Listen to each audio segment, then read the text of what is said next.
So, we have this planet that we find ourselves on, and early in human history, early in our lives, there's no way to have any sense of the history of the planet. And it's a profound credit to the human mind and human inquiry that the human family has unfolded this story, which I think is largely accurate, but has mysterious elements to it that the Earth is ancient, 4.5 billion years old. It was molten when it formed. This is, just part of the story. Obviously, there was no life on it if it was molten. And now there are, I keep forgetting, at least 6 million species on the planet. There's as much life underground, which comes up in a slide here, as there is on the surface of the Earth. It's just alive with living organisms. And so there's an interesting point here to make early on, I suppose, how our planet came to life. I don't think Ferris Jobber explains how our planet came to life. Nobody knows. Nobody knows how life appeared on Earth. And it does seem as if the very numerous species, I mentioned the number 6 million, I can't remember for sure accurately, and it may depend on how many microbes you count. Uh, they're all related. Life probably appeared once on this planet 4.5 billion years ago and has differentiated into these multiple species since then. So it's quite a story to whatever degree that we can figure it out. So let's see here. I'm hoping I can. Oh, there it goes to.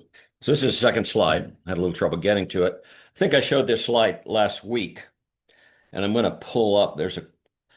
So there's this interesting term, abiogenesis, which means non-biological origins of life. Life apparently arose from non-life. I mean, the only other option is it arose from life. And sometimes people act as if explaining that life appeared from outer space solves the problem, but it doesn't because life had to appear somewhere. It had to be initiated somewhere in the galaxy or in the universe. And there's no evidence that there is life anywhere else. There is no evidence for that. So I pull up this carbon and oxygen atoms to illustrate the orderliness, the profound orderliness of the universe. Carbon has 6 electrons. Oxygen has 8 electrons. There's the periodic table. It goes up to about 110, 114 naturally occurring elements, and they're all very orderly. They all have electron shells. They have electrons in the shells.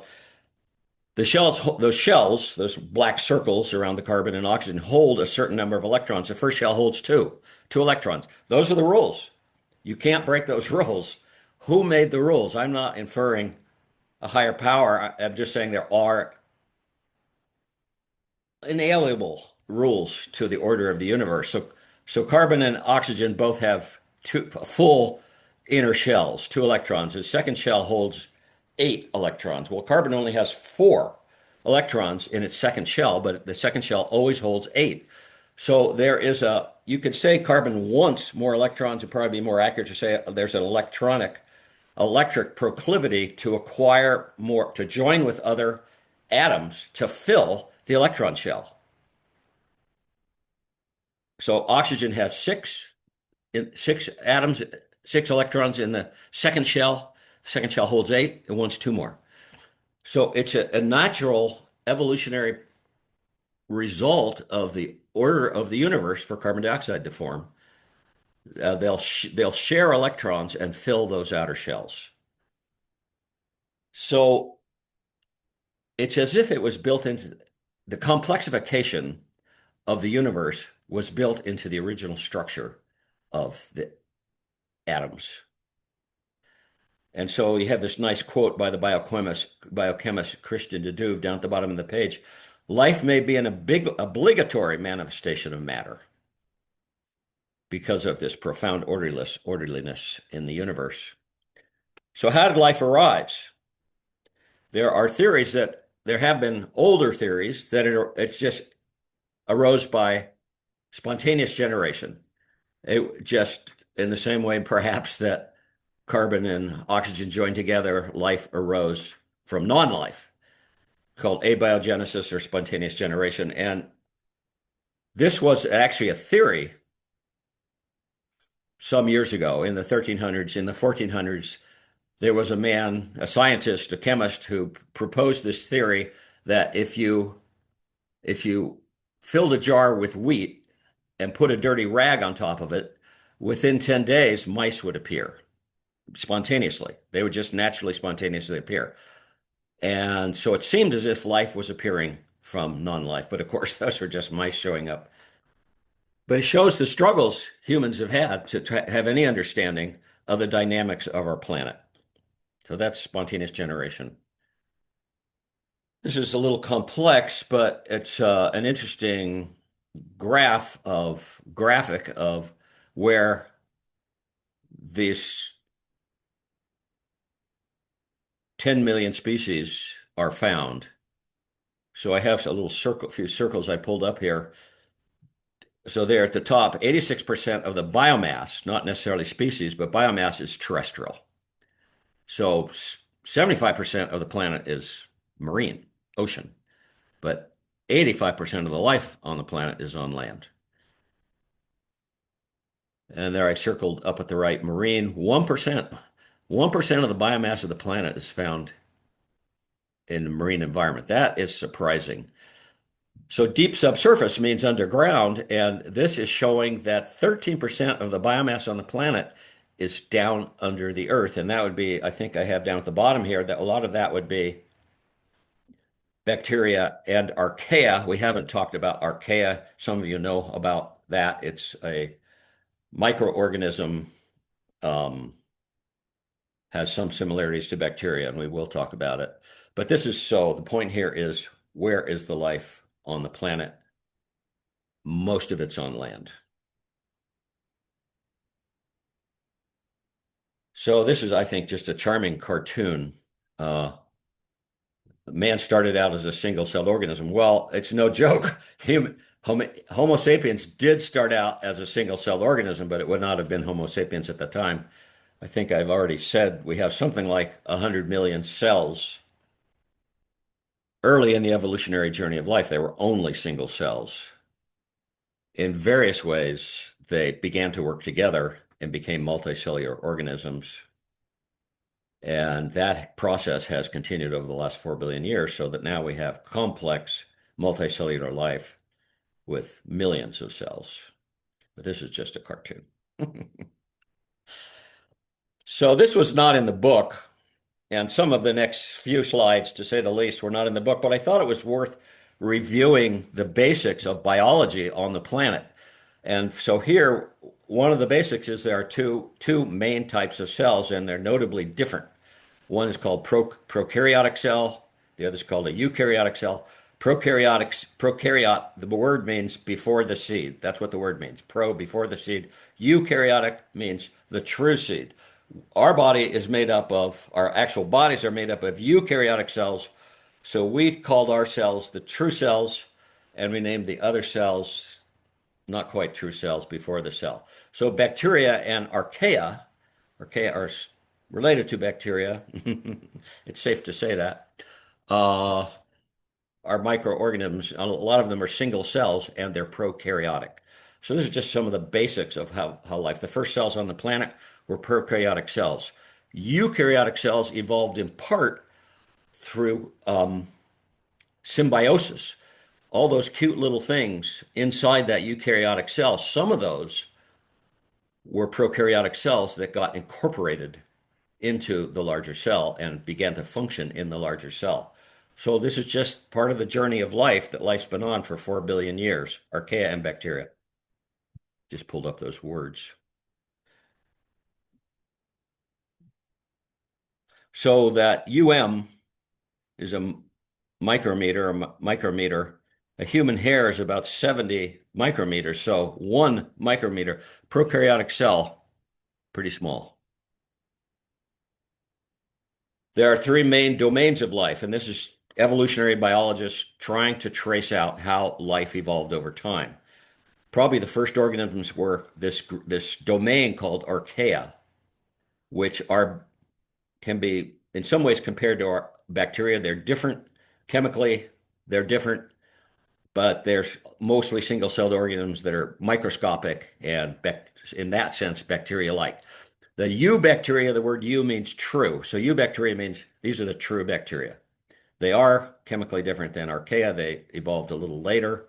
And then we're in the third domain of life called eukarya, which is that word I used previously, eukaryotes, which means the true seed. We don't really have the true seed, but we like to think we're a little more true than these little microbes squirming around. So then you have the kingdoms of life, and one of them is archaea, one of them is bacteria, and the others are in the eukaryotes. So animals, plants, fungi, and protists, and protists and protists. I don't know why that's repeated like that. And chromis, which I actually forget what the chromis are. So we're just getting oriented to this evolutionary journey. This is the same story in a different format. Origin of life down there on the lower left. The first life were probably archaea, followed by bacteria. Eukaryotes developed through symbiosis, as I said. They incorporated probably living organisms into a larger cell and turned into much larger organisms than the archaea and bacteria. And we got the plants, fungi, animals, and single-celled creatures called protists. This is a little hard to grasp, but it's the size. It tries to show the size of different organisms. So it starts out at 1/10 of a nanometer. 1/10 of a nanometer, it says below, 1/10 of a nanometer is 1 billionth of a meter. A meter is 3 feet. 1 billionth of 3 feet, that's the size of an atom. So just it's interesting to reflect on how tiny some life forms are. So this is micrometer, 1 millionth of a meter. So our red blood cells are millions, measured in millions of a cell of millions of a micrometer or a meter of a meter. Just the scale of life from utterly microscopic to large scale is impressive. Oh yeah, I put a human hair in there. Human hair is 70 micrometers, just to give you a sense of something that we know the size of. So this is a picture of the geologic column, which you've all seen, but it's always a little mysterious to look at and has words we're not quite sure what they all mean. A point of interest is they all do have meaning. So over on the left side, it says Phanerozoic. The word zoic means life. Phanero turns out to mean visible life. So all these terms can be translated and become a little more comprehensible. So that's interesting to know. So visible life, I guess that gets up to actually exactly what it says, has existed during the Phanerozoic. Before that, there was the Proterozoic. So on the right are millions of years ago. So down at the bottom, pre-Archean, 4.6 billion years ago, 4,600 million years ago, the first signs of life on the planet. And it has diversified since then into the numerous species of today. So all of these terms mean something. I think that's helpful to know. As I said, Phanerozoic, it means something. It means visible life, when life became visible. Cenozoic means, zoic means animal. Cenozoic means recent time. Mesozoic means middle time, middle animal. Paleozoic means old animal. It helps demystify this geologic column if you know that these words all mean something. We won't go through the rest of them. So life's had a rocky road on the planet. There have been 5 major extinction events, and as I'm sure many of you know, there is a claim made that we may be in the 6th major extinction event on the planet now. It's not shown on here. There's a book called The Sixth Extinction if you want to read about it. So these were, I guess a point is life. There's no guarantees to the continuation of life on the planet. It's a tenuous experiment that has existed now for 4 billion years, but there have been these major extinction events, and I don't know if I want to look at here. So the Permian extinction is the middle one, middle red arrow, late Permian extinction. 95% of all marine species died during the Permian extinction, and life was probably at that time almost completely marine. So most of the life on the planet died out during the Permian extinction about 400 million years ago. And there have been these later extinctions. They all have, most of them are caused, actually, the general thinking is by major volcanic eruptions and putting so much carbon dioxide in the atmosphere that the Earth became a hothouse. There wasn't enough oxygen.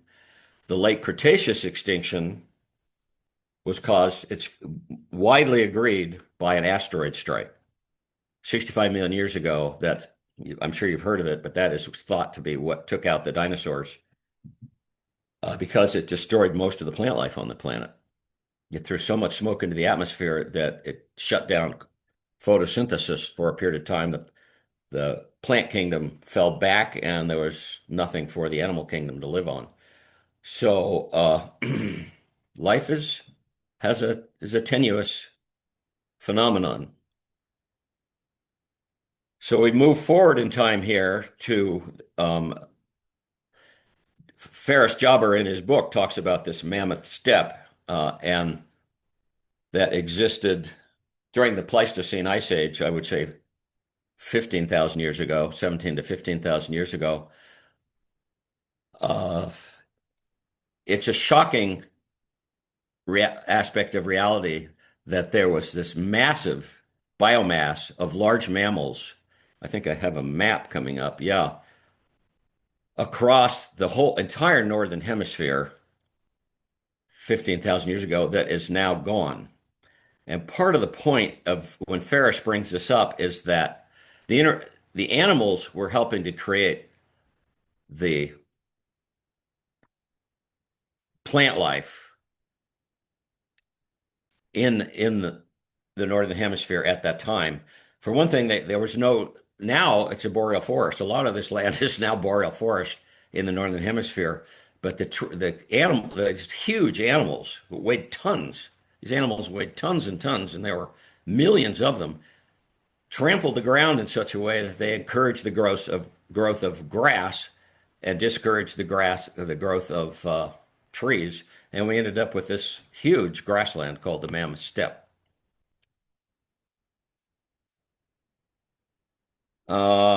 So that's where did all those where did all those large mammals go? And the unfortunate answer to that question is it's thought that as Homo sapiens advanced across the face of the earth, that they hunted many of them to extinction. And there is a repeat of that story, and I hadn't thought quite of the continuity here, but we know we had millions of bison in the central part of North America until recently. This map goes to 1880, starts in 1720. 1720 is not that long ago. There were 60 million bison in North America 200 years ago. And now they only exist in parks. There's a few thousand, and they only exist in parks.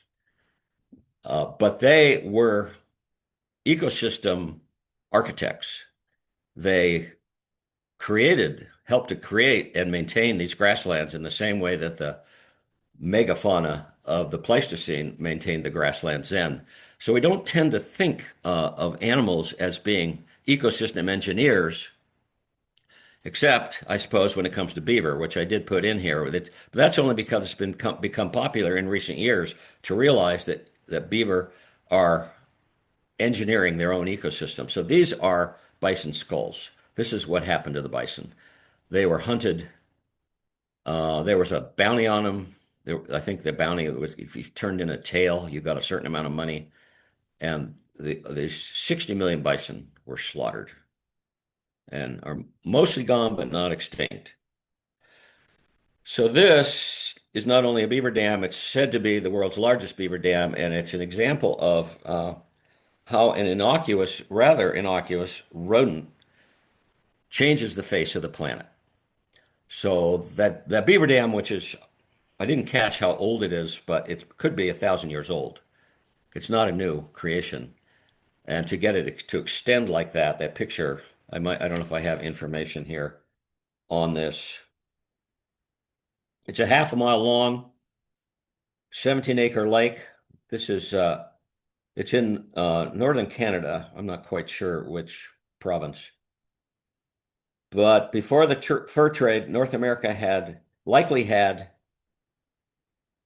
it had between 100 million and 400 million beaver. And I don't know if I have the number now, but it's no, most of them are gone. Most of the beaver are gone. But part of the point here is how animal life become ecosystem engineers and change the face of the earth in the same way that the Pleistocene mammals did. The beaver were doing that. I took this little picture that I pulled up here. It was right here at home. It was on a aspen log down in the river. And these beaver don't just live in ponds, lakes, and that sort of wetland. This beaver had a burrow in the side of the hill. They call them bank beaver, and it's right here. It's within 150 feet of where I am right now, and I think they're still there. But this picture was taken some years ago. They're rather secretive. So we're talking about how life has impacted the face of the planet, how life affects the land.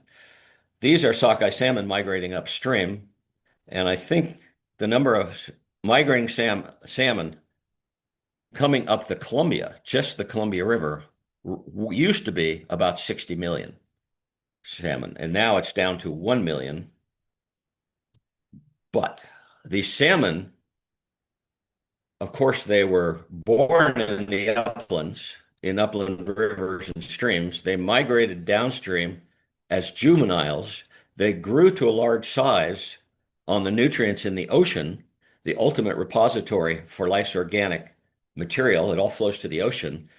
In this case, the salmon were feeding on the nutrients in the ocean and then bringing those nutrients back to the mountains by the millions and dying, not incidentally, leaving those nutrients in the high country.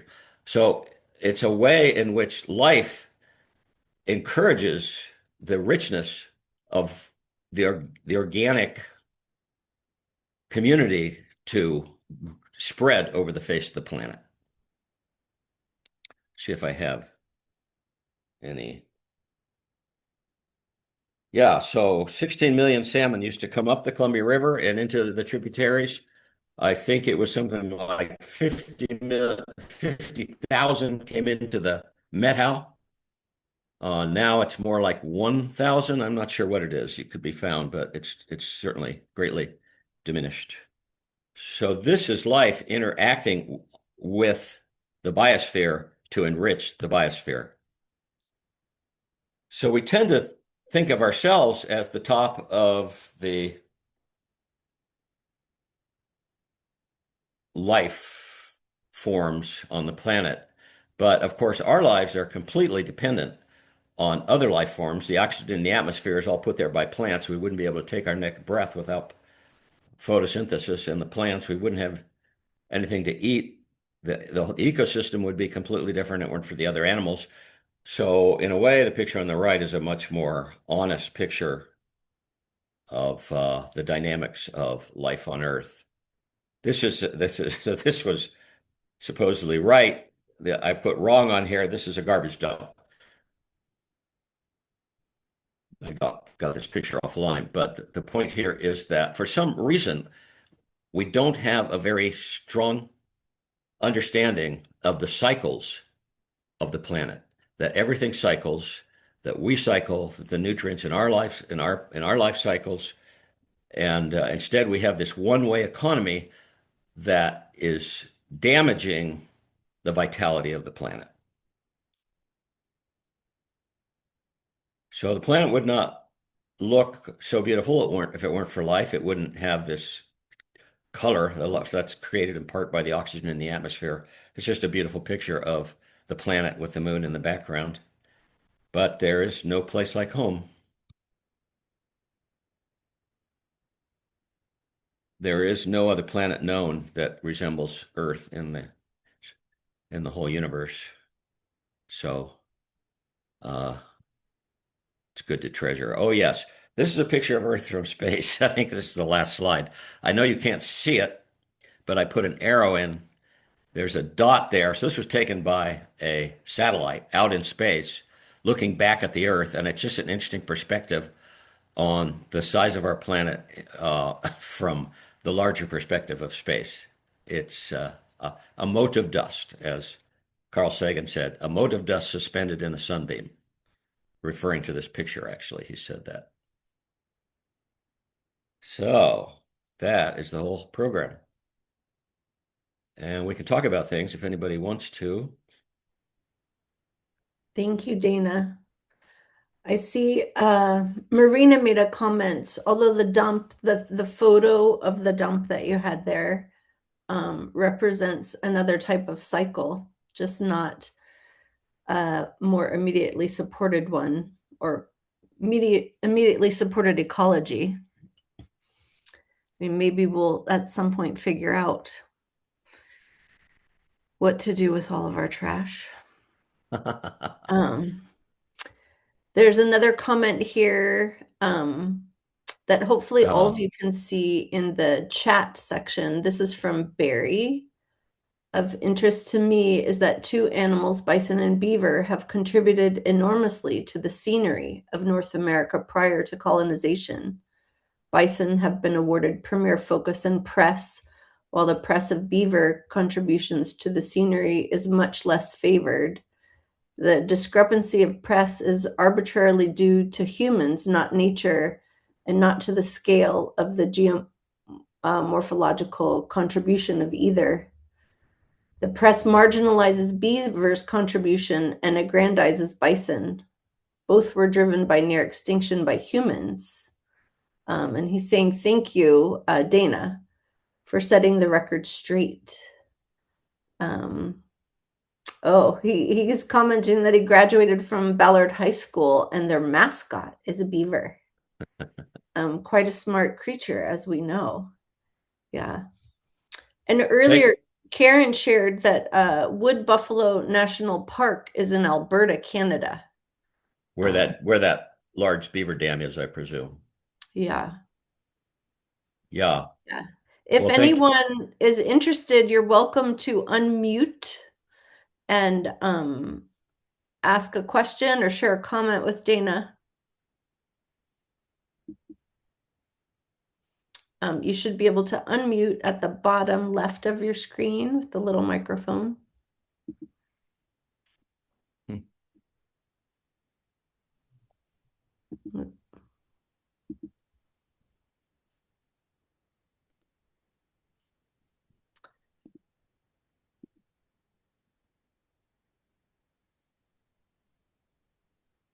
I know that the beaver activity here in the valley is very closely studied and watched, and it is amazing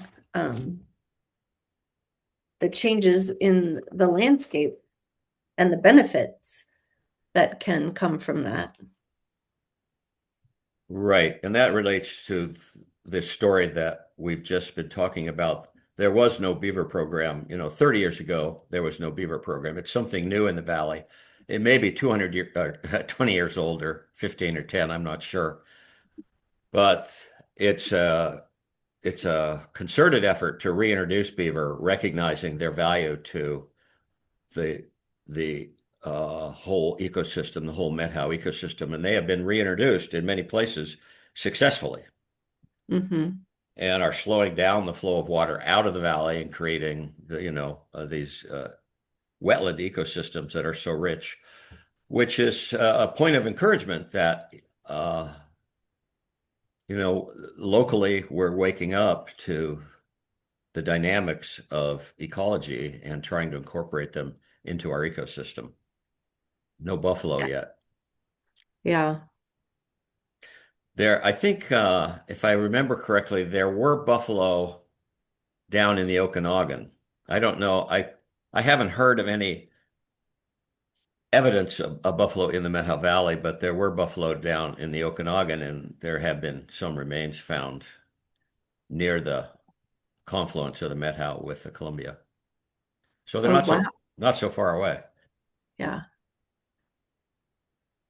And you mentioned the five extinctions and the thought that we may be moving towards the next. And there's a book that you referred to, and the title is called The Sixth I'd Extinction. have to look it up. I think you would find the book if you put the sixth extinction in there. I don't have access to it to my Okay. Google at the moment, being on the Yeah. screen.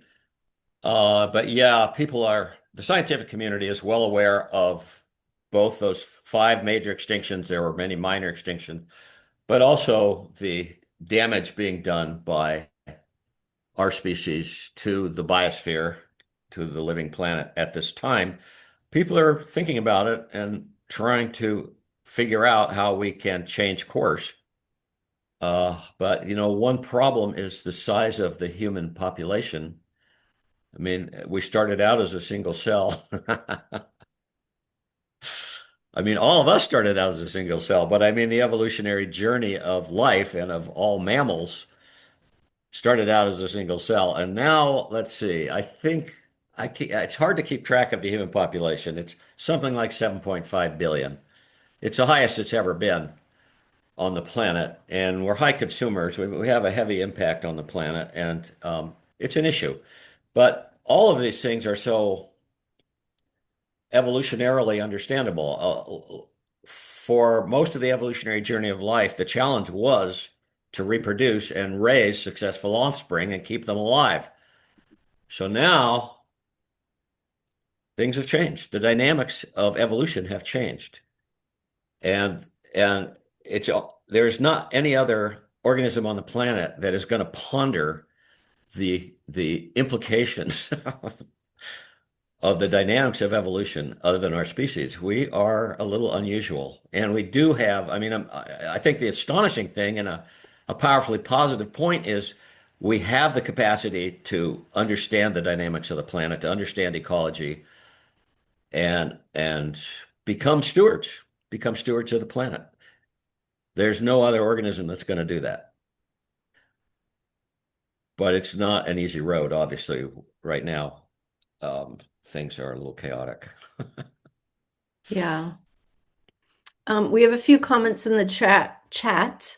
Um, sounds like maybe Barry lives by a beaver dam that is being kept secret,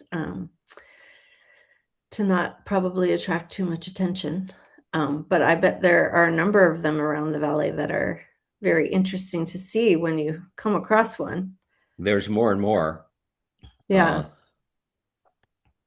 I'm trying to get through there. Um, and B. Chapman commented that they missed last week. And I'm did you talk about subterranean primitive life forms and their contributions to the structure of the planet? And I think you we did kind of touch on that. Yeah. Yeah, we touched on it. And that's about all I can say. I'd say I think Ferris Jobber's probably pretty big on that in the book. Can't quite remember. Um, but indeed, I did mention in this slideshow that a considerable portion of the biomass of the planet is actually underground, and that they're single-celled organisms, bacteria and archaea are underground. And it's counterintuitive. You would not expect life to live underground, but indeed it does. So yeah, so Karen supplies the name of the book, The Sixth Extinction by Elizabeth Colbert. Yeah. Isn't the human population going to have a massive crash?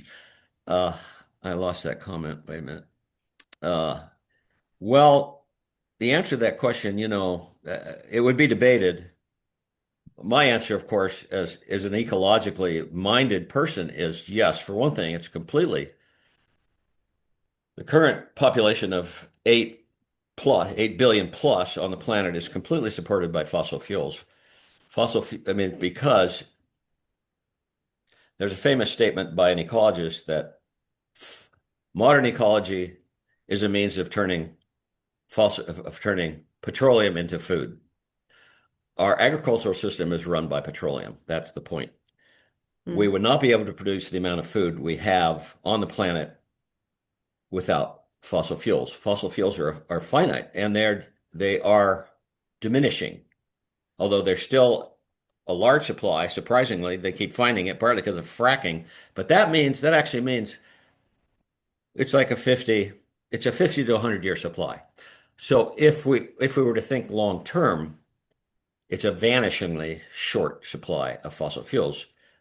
And I doubt if there's any other way to grow the amount of food we grow now without fossil fuels. So that's a long answer to your question. I would expect a crash, or mhm.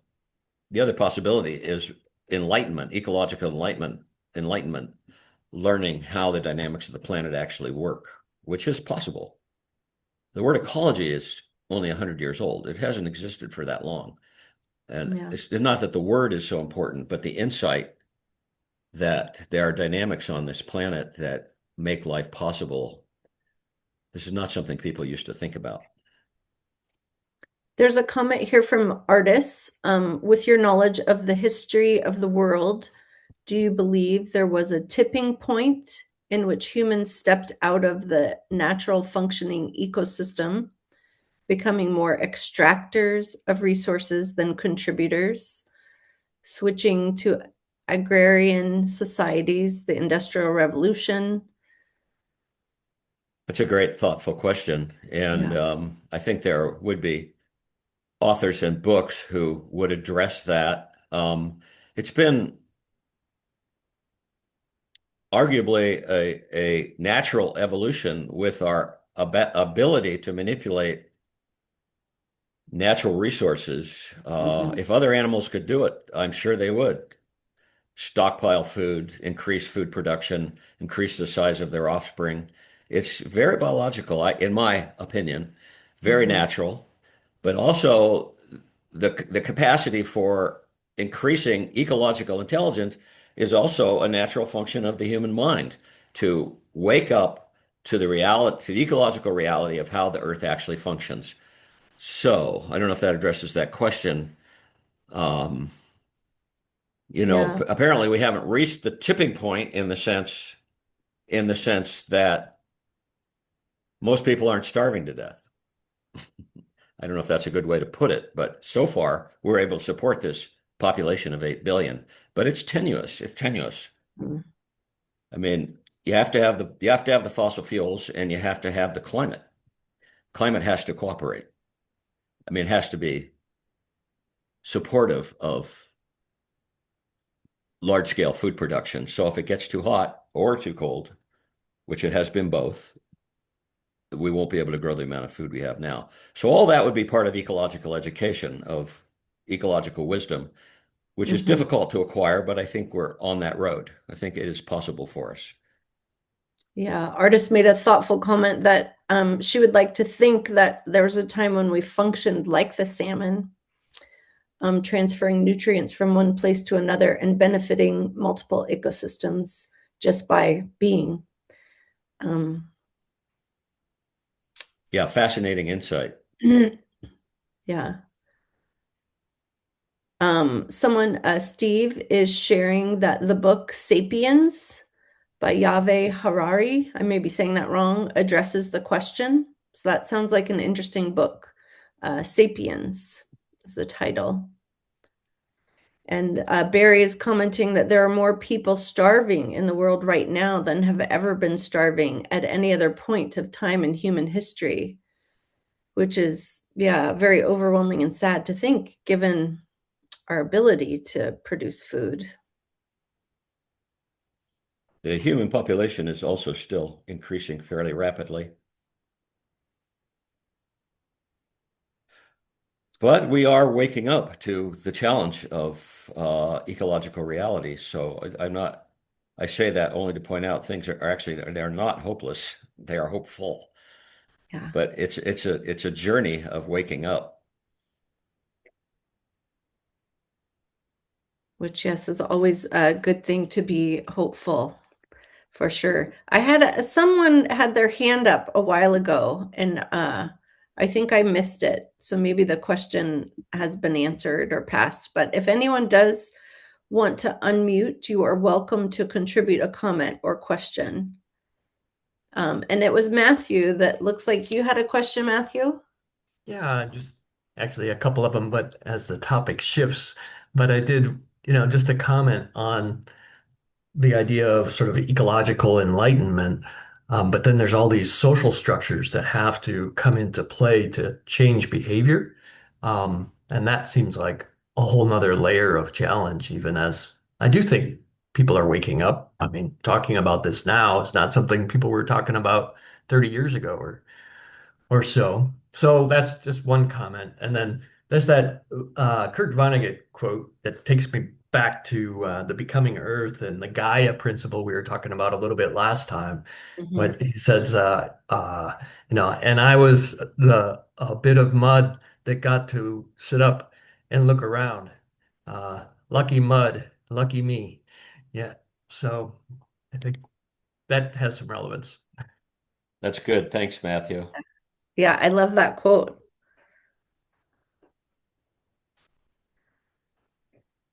Donna, Um, yes. I think Valerie is trying to unmute. Can you unmute her?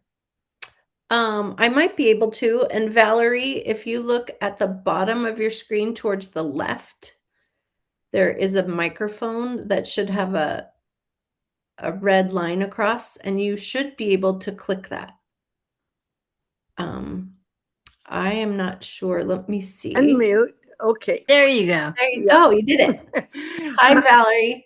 Hi. My question is, with these small nuclear reactors they're developing for the data centers and so on, are those fossil fuels, or what category would they go into, and what disasters do they pretend? Thanks, Valerie.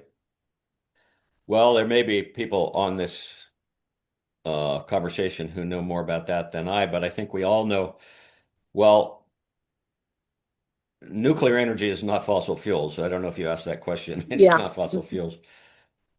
It's really based on the dynamics of the galaxy and the universe, where you have elements coming apart and giving off energy. And nuclear energy is antithetical, I mean, arguably, and in many ways, antithetical to life. It breaks up the delicate function of living cells. So you're taking a big risk when you Mhm. utilize nuclear energy at any scale, large scale or small scale. You're digging up radioactive material from the earth and putting it on the surface of the earth and probably creating nuclear waste. Mhm. So it's many people say it's contraindicated, that it would be extremely unwise for humanity to use nuclear energy. On the other hand, we are going to run out of fossil fuels. We're not running out now, but we might in 50 years. So my choice would not be to go nuclear, but to go natural. And would have to talk about whatever that meant. But we could, it'd mean reducing the size of the human population, not through war, but through birth control and using less energy. We can't take it for granted, for one thing. Just the way that we consume. If we saw a graph of energy consumption in the United States, it would make a big impression on us. If I remember, I'll put it in the next program. But we take it for granted. I mean, I do think of it because this has, been put into my mind. Even when I drive to town, I think, well, I look at that. I think, oh, the fuel gauge, the gas tank's full. How nice. But only because we have the fossil fuels to pump in there, which are a finite resource. We would be fine without fossil fuels. We're just become conditioned to using this concentrated energy source. It's not necessary for life, that's for sure. Thanks, Valerie.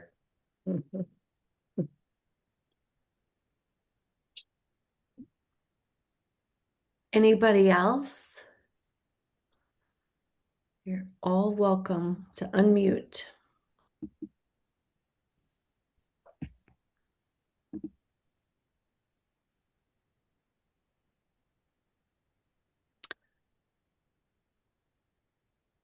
B. Chapman had a comment about small nuclear reactors as a very unproven and expensive technology.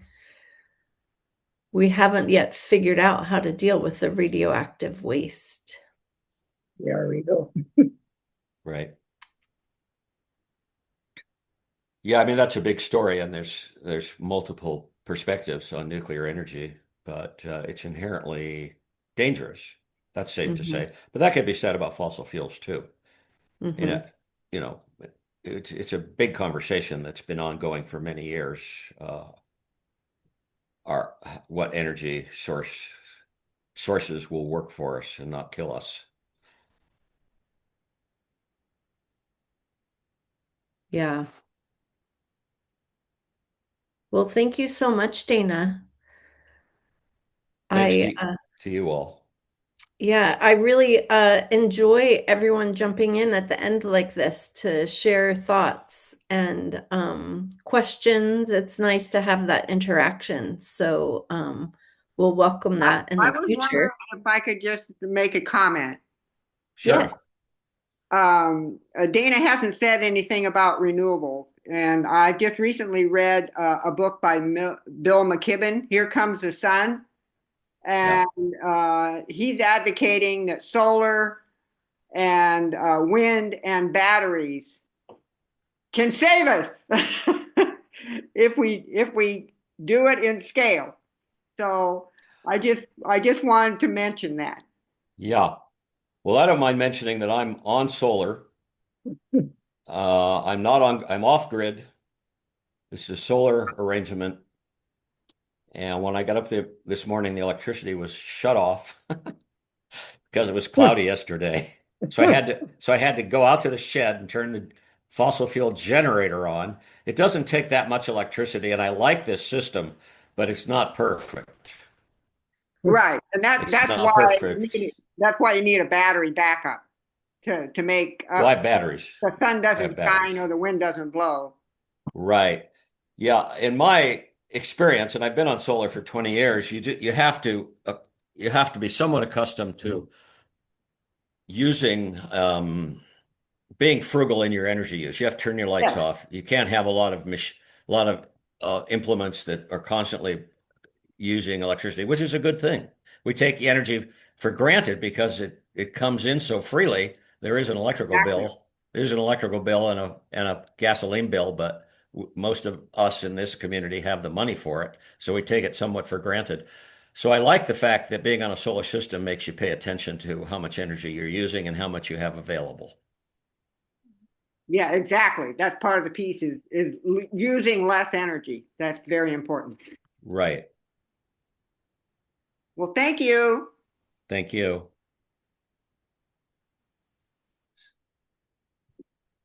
Yes, thank you so much, Dana. And I know it might be hard to think forward to next week, but do you have any hints on what you want to share then? I actually am not sure where Ferris goes with the book past the. Okay. Yeah. Yeah. Actually, we did. Yeah, I think there's a dive into the ocean in the book, and there's nothing more interesting than the ocean. So I'm looking forward to uh, digesting that material and putting it into a slide program. But I'm not quite sure how fully that relates to next week's program. But part of it is on the ocean, the world's oceans. Okay, great. And that is fascinating. Um, a fascinating world of life. Yeah. So thanks to everybody for being here, and we'll talk more about becoming Earth next week. Yeah, thank you so much, Dana. And you're getting thank yous in the comments. And Thank you, Dana. Marina shared. So wonderful that you provide these lectures. So thank you very much from all of us. My pleasure. Yeah. Das I'm glad- Vidanya. Das Vidanya. That's Russian for until meeting. Until meeting again next week at noon. And we will, I will get this uploaded to the YouTube channel so it will be available in the future as well. I will stop the recording. Take care, everyone. Have a good week.